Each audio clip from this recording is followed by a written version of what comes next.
What's going on, everybody? Welcome to GmiasWorld, and I've been getting a lot of questions about Deion Sanders, and you guys have been watching me with some live gameplay over there on twitch.tv/GmiasWorld. Go ahead and like the video if you already know about my Twitch and all the live gameplays that go on, and feel free to go over there and drop me a sub for free if you're an Amazon Prime customer. It's very, very easy to do, so thank you guys for going over there and doing that. But Deion Sanders, what's going on right now? If the only, most feared, bro, I don't know what corner they could possibly give me that's vicious enough for me to say, you know what, Deion has to go. And I'm going to explain to you why. See, Deion is garbage, but he's not garbage like that. It's different levels of garbage here. You know what I'm saying? Like, this dude is like a guaranteed kick return for 6, at least one a game. Like, I've never returned kicks like this in Madden since like maybe 15, when they had that little glitch where you could just, pick kick return middle and do weird things.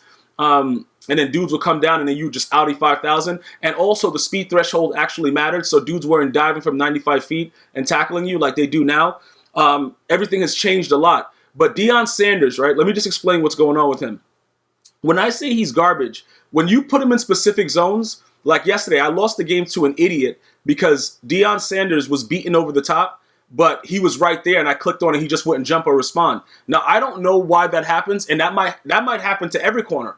I don't know. It might just be something that goes on with everything. But when you look at his numbers, it doesn't make any sense that dudes are just throwing the ball over his head and he's right there and you can't react. I think that might be something with the actual gameplay. The only thing that Deion Sanders lacks is the press. And I don't usually press. And even with Patrick Peterson, with his 91 press, I did have Jalen Ramsey and stuff like that. Like, it doesn't really matter. Like, they're going to give them a little bump. They've actually updated it from the way that it used to be in Madden 18. Because in Madden 18, you could actually press somebody into the ground, go and have a dinner with the devil and come back and continue to play. It was like really crazy, the way that they had it set up. So when you think about most feared, Night Train Lane, I don't know if they would release him, but he would be a guy that I would replace Deion Sanders for. You know what I'm saying? Like, I would replace because Night Train Lane, he's going to have everything that he's, you know what I'm saying? He just won't be a kick returner. Now, that's going to be the other question that you guys asked. What am I going to do about the kick returning situation? Like, am I going to keep a guy that's worth 400, 500K on my team just because he's a good kick returner? That's a very good question. Probably not, though. I'm probably not going to do that. He probably will be rage sold ASAP, okay? He probably will be gone. I'm not going to say it's a definite, but it's something that we could possibly do. He could definitely just be gone because I'm not in the business of losing coins, so I'm pretty sure we could do a lot more. It's weird though because Deion, what is this, bro? What's this? Most feared? What's going on with this right here? They're good. What is this right here, bro? Okay. Is that a sky or what is this? What's going on right now? It doesn't really matter. Everybody get excited for most feared. But anyway, like I was saying, specifically speaking, Deion Sanders' lack of press doesn't really affect his gameplay as much because I don't really press with him anyway. It's just the fact that he goes dumb with his zones. Now, primarily it's because of those crossing routes, which every corner usually goes dumb. And sometimes you have to run a cover 3 so that the purple can go over there and play it. But even with that, sometimes they just don't put him in the right position. I will say this about Patrick Peterson.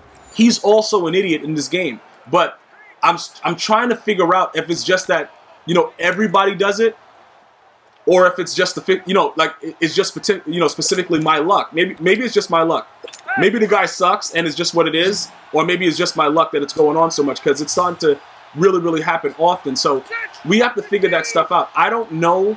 Like right now, Deion is not pressing. He's just dropping back in coverage. That's all he's real. You see how he's doing that? That's excellent. He played a soft squat very, very good. I'm not mad at him about that. You see what I'm saying? Like, we could go back and take a look at it. He's in a soft squat, so he has to cover that entire part. And then if the guy goes deep, he has to follow him through. So that's fine right there. Let's just go ahead and take a look at that real quick. All right, you see what he's doing? He's trying to monitor both sides, but he has to pay attention to the guy that may be doing a streak. So he stays back. That's excellent coverage. All right? My issue with Deion is I understand how each and every zone plays, and I don't usually, disclose like specific zones that I put out, like put my players in, because there's certain things.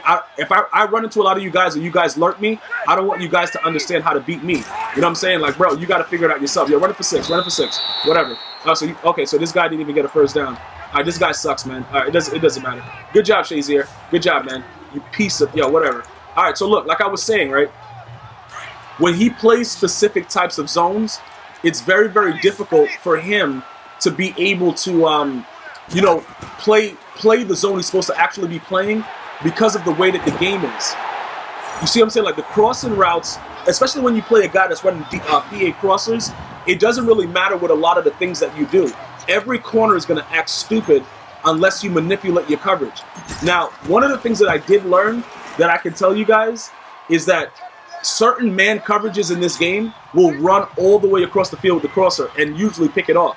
The dangerous thing about it is they usually have a drag route underneath that gets wide open if your user's not there. So there are different variations and ways that you can counteract it, especially with Deion having such a high man coverage. But you have to be very, very careful with the way you play man.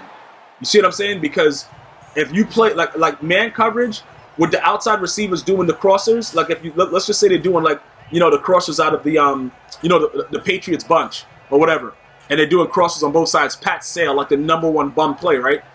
Eventually, those guys are going to get open underneath, even if you man up the outside receivers. Now, I've tested Deion Sanders out with that.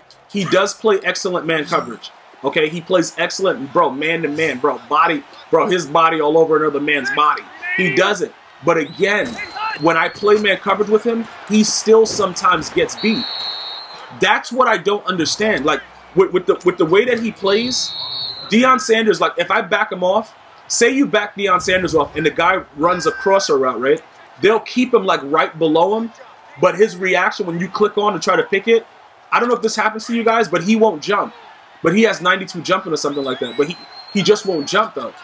And that's what the thing about the thing that you have to figure out with a lot of these cornerbacks is who is more likely to make the play on the ball. Now, the one thing that I like about the agility rating, and we spoke about this earlier, the agility rating is very, very huge, and that's one of the things with Jalen Ramsey, which is why he usually didn't react. Because the one thing about Patrick Peterson, even if he's not playing his zone properly, if you click on him, you see like right there, you see I didn't adjust his zone right there. I didn't adjust his zone, but he came back down and played it. That's very interesting that he did that. Because like, look, we're gonna take a look at the play, right? You see what he's doing?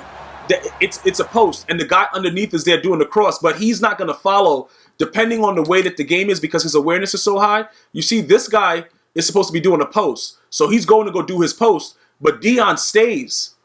You see what I'm saying? Deion stays. You guys know, like with the way that the soft squat works, the soft squat works in a fashion to where he will sometimes run with him in man-to-man coverage.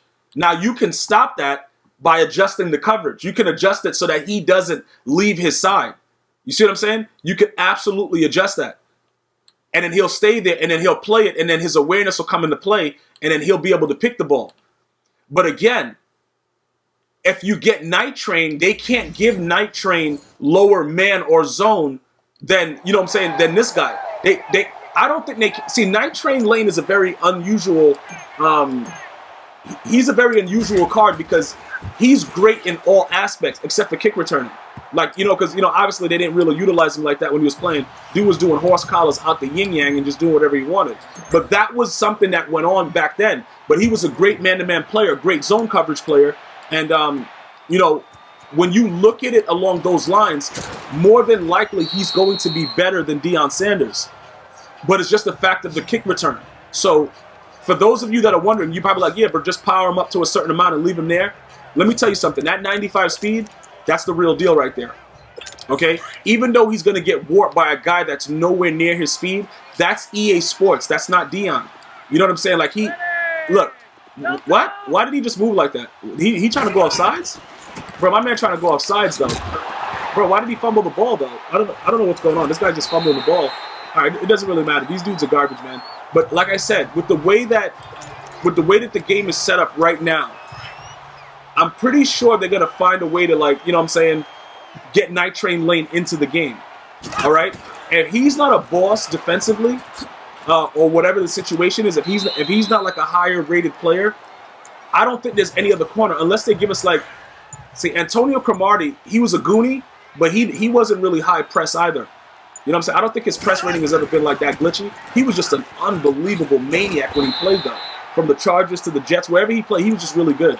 Antonio Cromartie. Maybe if they brought him back, how do you guys feel about Antonio Cromartie? I used to love him back in the day, like Madden 25, Madden 13. Oh my God, bro, that dude was a stud, man. Bro, a straight stud muffin. Like this guy right here, Ricky Williams right now. I want to know what you guys think about it, but I think that Night Train Lane is the only reason to abandon Deion. That's just my opinion. You guys have to let me know what you think. Do you think that I should, get away from Deion at corner because he's just doing whatever he wants, especially for the guys that actually saw live gameplay and him visibly doing whatever he wanted and just not playing zones? Let me know what you think about that, and I might consider seeing what we could do, because we could always get, even though I don't think, Tyreek Hill is nowhere near as good at kick returning. We would have to see if there was somebody more suitable that was, unless they put out a Devin Hester. If they put out a Devin Hester, it's over. It's a wrap. You know what I'm saying, bro? We got to cop Devin Hester. Dude can't catch the ball. He was never, bro, the dude couldn't be a wide receiver, but he was unbelievable. We all know he's the greatest kick returner that ever breathed air. So that's the only other guy that I probably would do. But I don't know if they would do that for most feared, like give a most feared punt returner. Like, you know what I'm saying? I don't know. But let me know what you think about what I'm saying about Night Train Lane in regards to Deion Sanders. Do you think that that's a move that I should make? What is your opinion on it? Let me know. Leave it in the comments. I'm going to talk to you guys and girls later. One love.